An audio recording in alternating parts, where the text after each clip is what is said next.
there.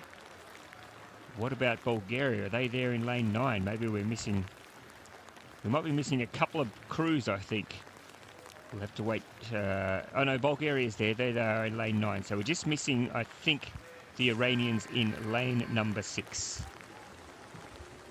So we're off and racing now, and the men's K2 is always a very exciting race. Sometimes there's only a second separating first and last in every race, so I'm sure it'll come down to a tight finish at the end there. We just saw Bulgaria on the screen there in lane 8. Lane 2 is Uzbekistan. It looks like maybe Switzerland has had a pretty good start there, as have Chinese or Taipei, maybe Denmark on the far side as well in that red boat. But there's Switzerland on the screen there with that red rashies as they pull through the field. But Denmark in lane 1, they're creeping up on the outside of everyone. It's often hard to see lane 1 and hard to get a gauge on where they're at. So they're running their own race and they're really doing a good job of it at the moment. Lane 7, Kyrgyzstan also pushing through, but it's Denmark, Switzerland, Chinese Taipei. They're your top 3 as we move into the final 250 of the race.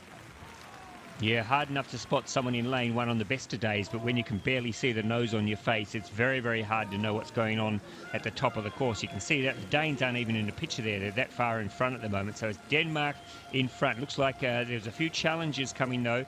Maybe Kyrgyzstan coming through on this side of the course. But look at that lead there for the Danes. They have gone out very, very hard. They love these conditions.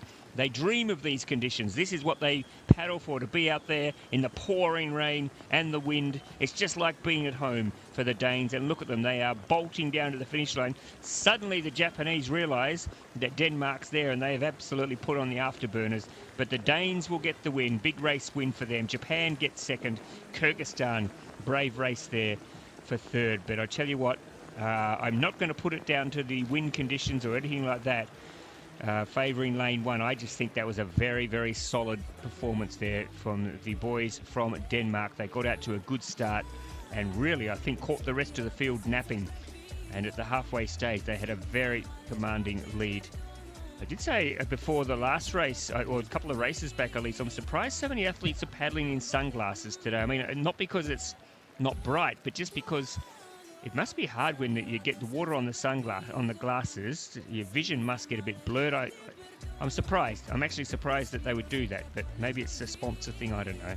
Crazy. What do I know? To be honest, I was always a sunglass paddler. I think when you're going so fast, even in the rain, you want to make sure. Yeah, when you're going so fast, you want to protect your eyes. But no, often the splashes, can get into your eyes, and it feels a bit funny. So you'll see as well a lot of paddlers will be wearing hats in the rain, and